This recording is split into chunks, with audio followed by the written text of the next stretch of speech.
how I know I had mental health problems was I pulled the trigger. You actually pulled the trigger.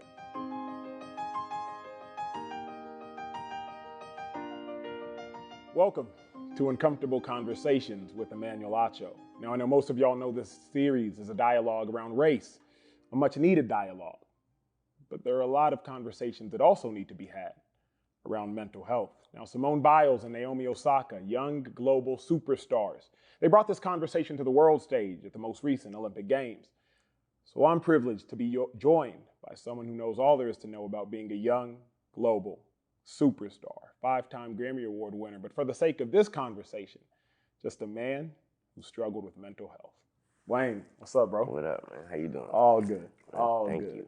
Man, the honor and the pleasure and the privilege is mine. I got to preface with this because what they don't know is that we don't actually have a relationship, a long-standing relationship. I know you watched the sports show, but then I got a text less than a week ago from you, and you like, hey, let me know when you have 5 minutes. I call you, and you said I wanted to talk. Why you want to be here today? Figuring I can help, hoping I can help anyone else out there who's dealing with any mental health problems by just, like you said earlier, by being vulnerable. Mm-hmm. But to me, I look at it by being brave and stepping up. When did you check the temperature of yourself? When did you realize, you know what? I might have some mental health issues that I have to work through. Oh, I realized that at a very young age. When would you say they started? 13, 14? Young, yeah, as a kid, around 10. Feeling like you, when I was told that I couldn't have what I wanted, what I dreamed of, and what I desired, and that was to rap. Mm-hmm. I was willing to die for it. So many people, they don't know how to classify it. Mental health can play itself out, as you know better than I, as physical pain. It can play itself out as body aches. The world hasn't properly responded to mental health. So what was the moment that you realized, oh no, this is a mental health issue?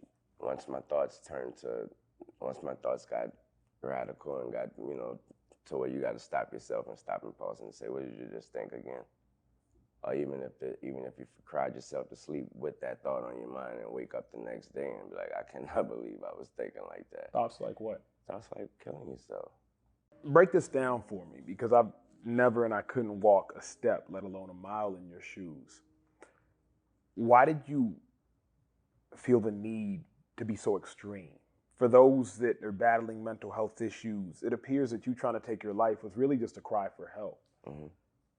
Could you not use your words? Were you tired of using your words? Were your words not going to get the point across? The words won't even be able to be said or able to be spoken.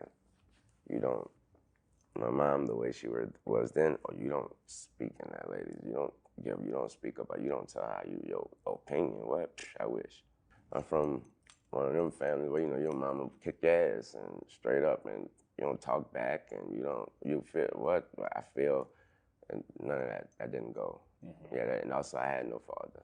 My father wasn't around, so my mom definitely felt that she had to wear the pants, and she had to be the dad and the mom, so she was a little extra on everything. She had to just to make sure she got her point across and make sure I ain't try to run over her.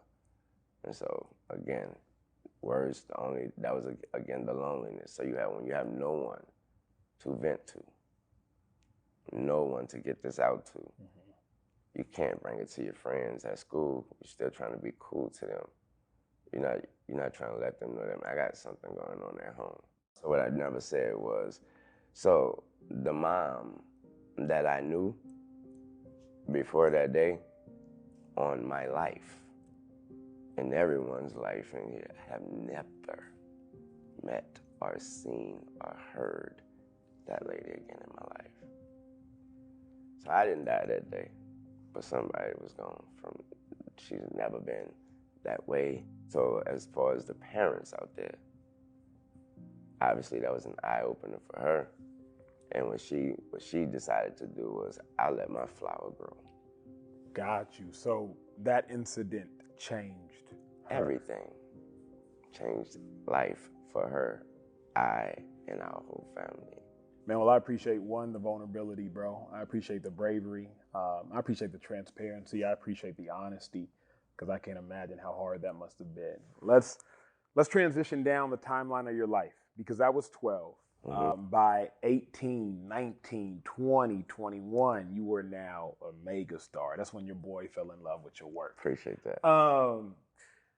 As you got more popular, as you got more loved, did the mental health issues go away?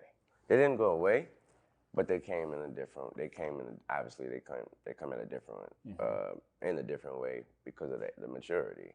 So of course they're gonna hit different. They're gonna actually hit harder. Other than that, man, just being alone all the time. I'm always in the back room somewhere, alone with myself, and too much time to think, too much time to think, and too much time to compare. How could you be that popular but still feel alone? When I say alone, I mean again when those doors close. When the lights come after the thank you, you got the homies, then you get to the bus, and then y'all boys good, blah blah blah, blah, whatever, and then them doors close, and there's nobody that no one know you, and then again you create these things, and here again it's mental health, because none of these perspectives or none of these opinions or decisions or things you're thinking or thoughts may be true at all. It's what you create in here because of your situation. And again, so you start to think, well, do anyone actually care? Will it matter when it's all over? Will I matter? And that's always the question. Will you matter when it's all over? Will you matter? Not the things you've done, the things you've done for everyone else, but will you actually matter to them, but most of all to you? At the height of you being a star, what was the lowest point of your career? Not being able, that's a good question. When I was going through this situation with my record label and they wouldn't allow me to put an album out or put any music out. So when you compare that to whatever my mental health problem, my problem was back then, it was because I wasn't being allowed to do this, to be productive and be creative and the field that I would love to do. So as an adult, the lowest point of your career was your label not letting you put music out. How bad did that hurt you? What did that do to you mentally? My reaction or my actions that I wanted to take was quit. I wanted to retire. How or why were you able to have a healthier response? When I know that this is a dream again, I could never be too greedy. So I started looking at it that way, like, you know what, this is your sign, this is all it is. It's your sign saying that you've done enough, you've been blessed, over blessed, and so, that's it. You walked in from the moment we dapped each other up, you were in a good mood. Where are you now with your mental health? Are you happy with where you are now? Actually, I'm so happy. I'm so happy, thank God. And it's simply because of being able to do what I love, and that's be productive and put some music out and help some people put music out and help people along the way. That's what I love. That's who I am. I guess simple cliche. That's who I was born to be. What do you do, bro, on a daily basis? Is there anything outside of music to make sure you stay in check? Is it therapy? Is it meditation? Is it prayer?